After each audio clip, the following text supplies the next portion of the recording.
listen to me very carefully, because what I'm about to tell you will change everything you think you know about success, wealth, and the power of your environment.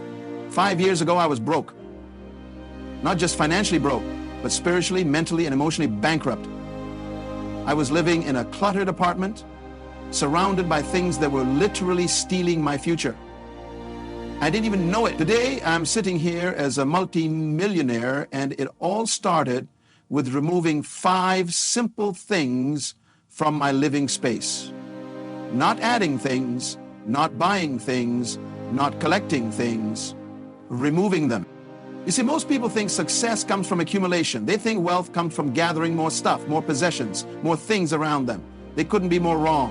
The secret to unlocking your true potential lies in subtraction, not addition. It lies in creating space, not filling it. And today I'm going to walk you through exactly what I removed from my house that transformed my entire existence and made me millions of dollars. But before I dive into these 5 life-changing removals, I need you to understand something fundamental about your environment. Your surroundings are not neutral. They're either working for you or against you. They're either elevating your consciousness and expanding your possibilities, or they're limiting your thinking and constraining your potential. There's no middle ground. Every single object in your space is either a catalyst for your success or an anchor holding you back. The first thing I removed from my house was the television. Now, before you roll your eyes and think this is just another anti-technology rant, hear me out. The television wasn't just a piece of equipment in my living room. It was a portal to mediocrity. Every single night, I would come home from work, collapse on my couch, and surrender my most valuable resource, my attention, to whatever programming someone else decided I should consume. Think about this for a moment. The average person watches over 4 hours of television per day. That's 28 hours per week. That's 144 hours per month.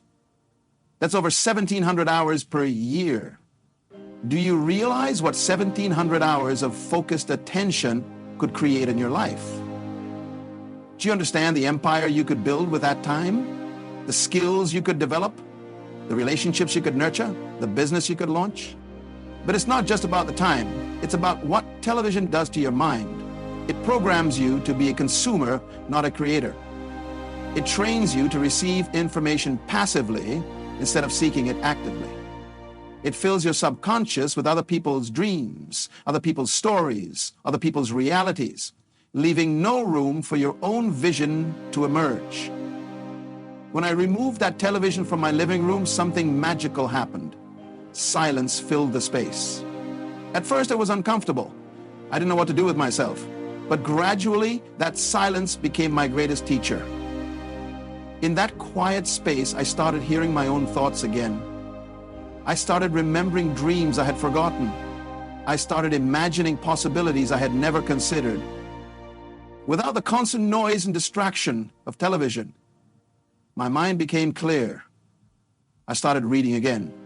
Not just casual reading, but deep, transformative books that challenged my thinking and expanded my awareness.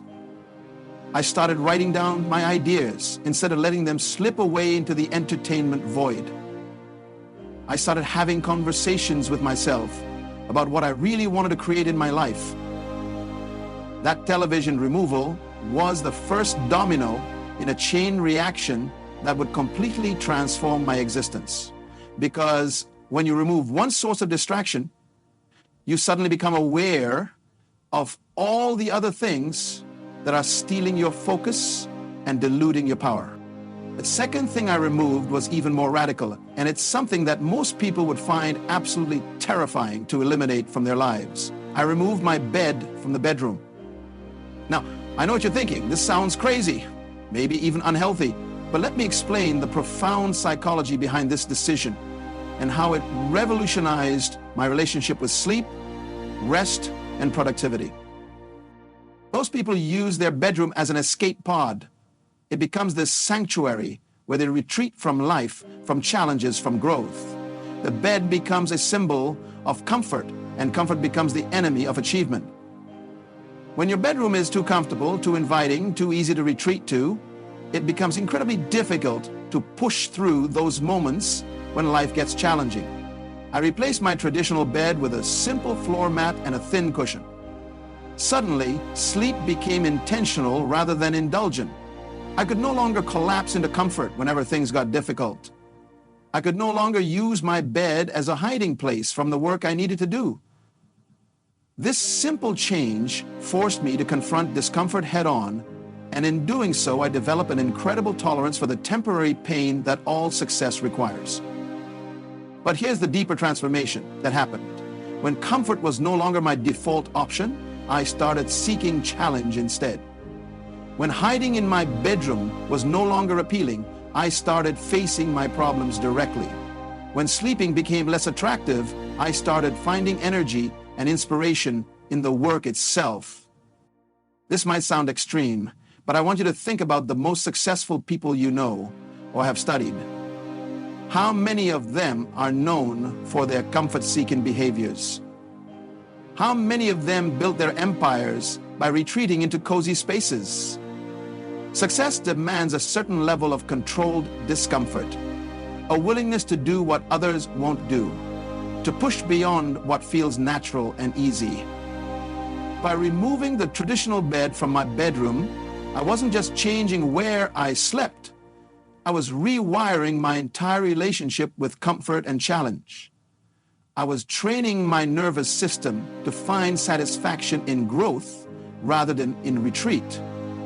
And this single change began attracting opportunities into my life that I had never imagined possible. The third removal was perhaps the most psychologically significant, and it's something that touches every single person listening to this. I removed all mirrors from my house except for one small mirror in the bathroom for basic hygiene.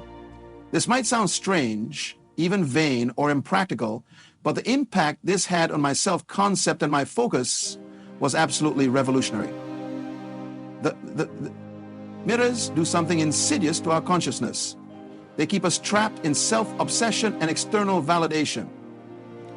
Every time you pass a mirror, part of your attention goes to evaluating your appearance, judging your image, comparing yourself to some ideal you have in your mind. This might seem harmless, but these micro moments of self-valuation add up to hours of mental energy that could be directed toward your goals and dreams. When I removed the mirrors, something incredible happened to my self-awareness. Instead of being constantly concerned with how I looked, I became intensely focused on how I felt and what I was creating. Instead of seeking validation from my reflection, I started seeking validation from my results. Instead of being distracted by my image, I became laser focused on my impact. This removal taught me one of the most important lessons about success. Your relationship with yourself must be based on your actions, not your appearance. Your self-worth must come from your contribution, not your reflection. When you stop looking at yourself in mirrors throughout the day, you start looking at the world with fresh eyes. You start seeing opportunities instead of flaws. You start noticing solutions instead of problems. The psychological shift was profound. Without constant visual reminders of my physical self, I started identifying more with my mind, my creativity, my potential. I stopped being a body with thoughts and started being a consciousness with a body. This shift in identity was crucial because how you see yourself determines what you believe is possible for your life. Moreover, removing mirrors eliminated one of the biggest sources of procrastination and delay in my daily routine. No more standing in front of mirrors trying to perfect my appearance. No more getting lost in self-evaluation when I should have been taking action. No more comparing my reality to some idealized image in my head. Just pure, focused movement toward my goals. The fourth thing I removed from my house was all clocks, except for one alarm clock by my bedside. This removal transformed my relationship with time and productivity in ways I never could have anticipated. Most people are slaves to time, constantly checking clocks, worrying about schedules, feeling pressured by the artificial urgency that timekeeping creates.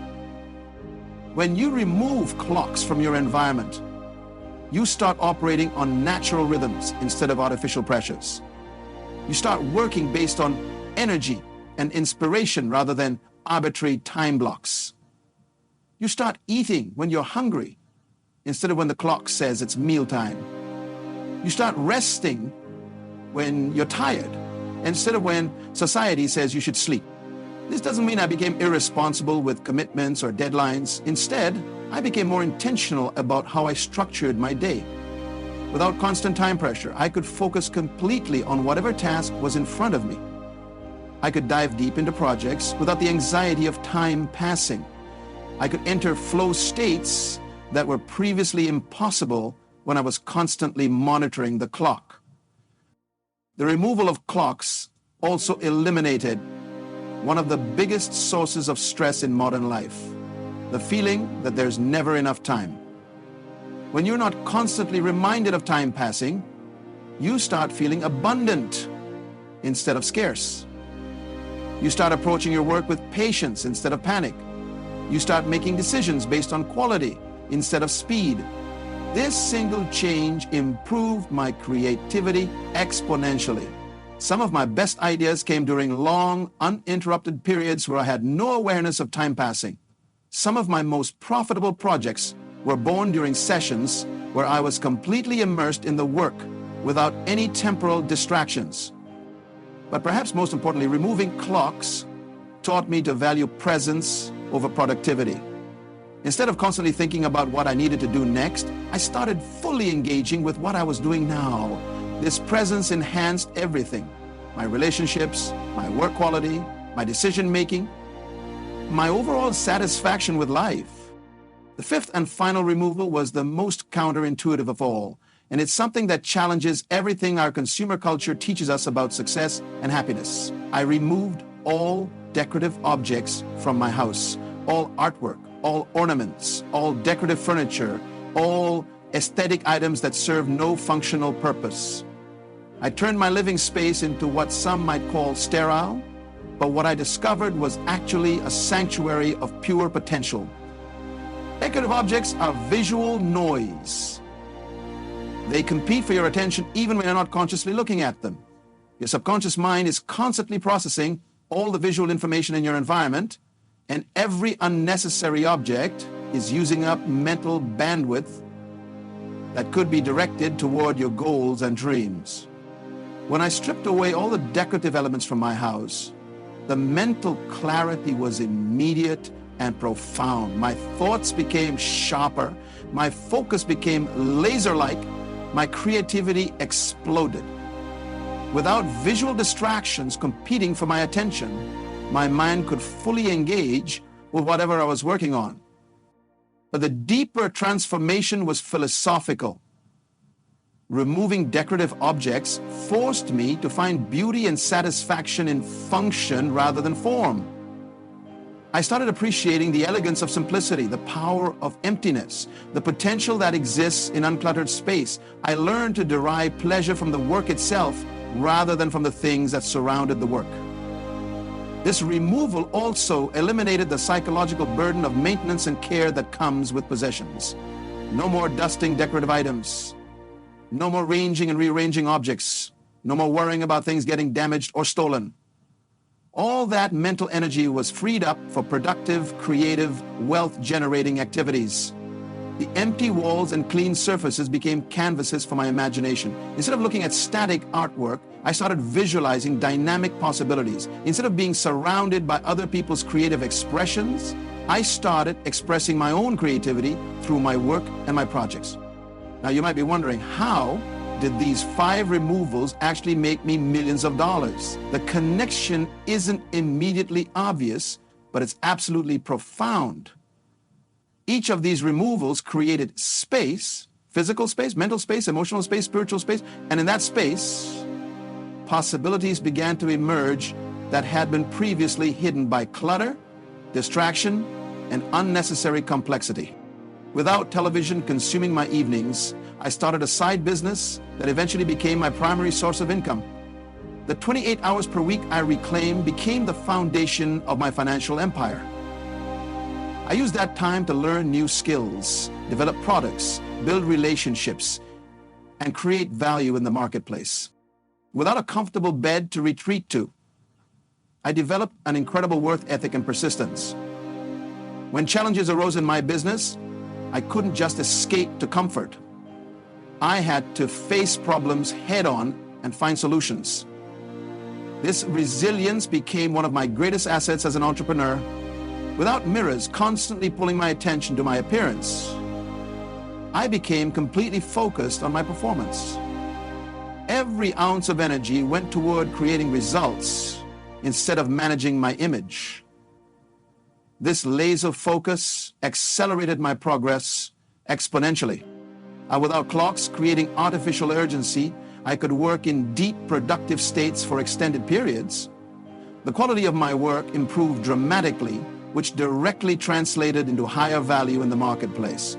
My products and services became premium offerings because they were created with patience and presence rather than hurried anxiety. Without decorative objects cluttering my visual field, my mind became a clean slate for innovation and creativity. Some of my most profitable ideas emerged from the mental clarity that came with environmental simplicity. But beyond the practical benefits, these removals created something even more valuable. They transformed my identity. I stopped being someone who consumed and started being someone who created. I stopped being someone who collected and started being someone who contributed. I stopped being someone who accumulated possessions and started being someone who accumulated value. The psychological shift was the real foundation of my financial success.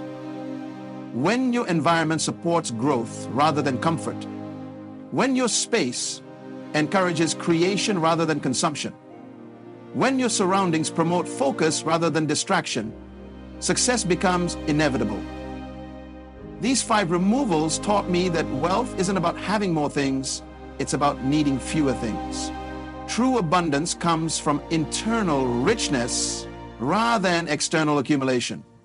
Real security comes from your ability to create value rather than your ability to acquire possessions. Now, I want to address the skepticism that some of you might be feeling right now. You might be thinking that these changes are too extreme, too radical, too uncomfortable to implement in your own life. You might be wondering if such drastic measures are really necessary for success. Let me tell you something that took me years to understand. Extraordinary results require extraordinary methods. If you want to live like most people live, do what most people do. But if you want to achieve what most people never achieve, you have to be willing to do what most people would never do. The average person surrounds themselves with comfort, distraction, and unnecessary complexity. The average person fills their space with objects that make them feel good temporarily, but keep them trapped in mediocrity permanently. The average person chooses easy over effective, comfortable over productive, familiar over transformative. The average person chooses easy over effective. The average person chooses easy over transformative. Every single time but you're not here because you want to be average. You're here because you want to unlock your extraordinary potential. And extraordinary potential requires extraordinary commitment to growth over comfort, to challenge over ease, to simplicity over complexity. Each of these removals created what I call productive discomfort, a controlled challenge that forces growth and development. When you remove television, you create discomfort around entertainment that forces you to find more meaningful ways to spend your time. When you remove your comfortable bed, you create discomfort around rest that forces you to find energy and motivation in your work itself. When you remove mirrors, you create discomfort around vanity that forces you to find identity in your actions rather than your appearance. This productive discomfort is the catalyst for all meaningful change in your life. Comfort is the enemy of growth. Ease is the enemy of strength. Convenience is the enemy of character. If you want to develop extraordinary capabilities, you have to be willing to embrace extraordinary challenges. But here's what's beautiful about these removals. They're not sacrifices, they're investments. Every comfort you remove from your environment becomes power you add to your life. Every distraction you eliminate becomes focus you can direct toward your goals. Every unnecessary possession you release becomes mental space you can fill with possibilities. The transformation doesn't happen overnight, but it begins immediately. The moment you remove television from your living room, you reclaim those hours for productive activities.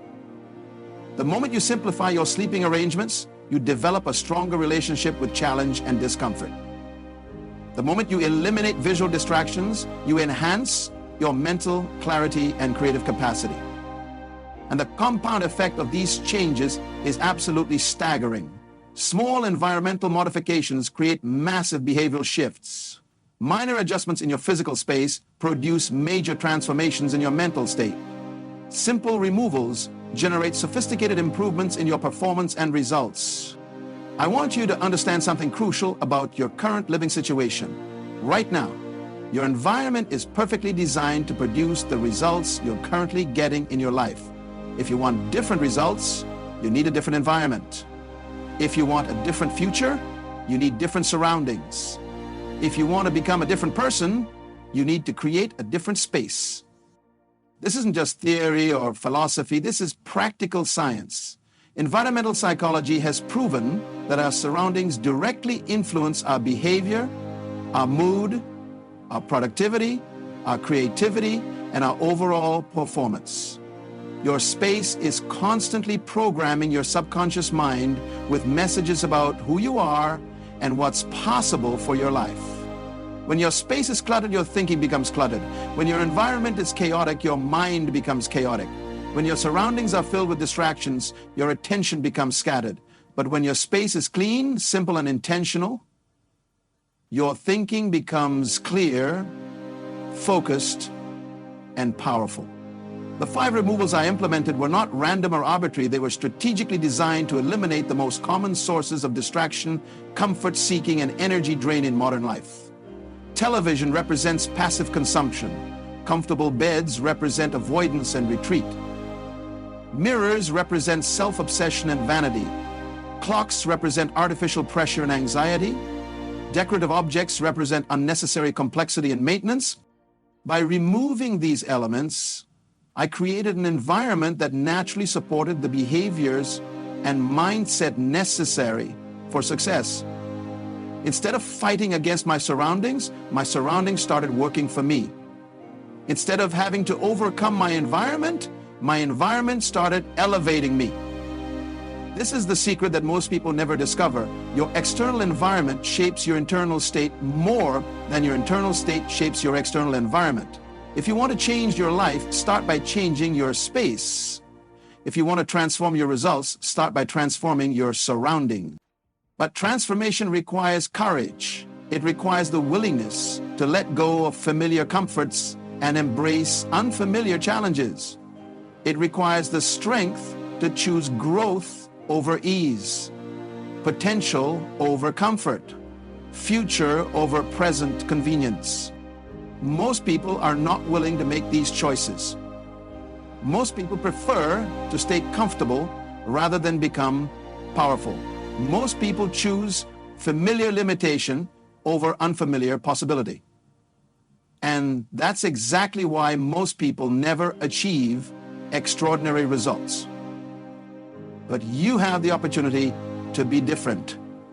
You have the chance to make choices that most people won't make, to embrace challenges that most people avoid, to create an environment that most people would find too uncomfortable or too extreme.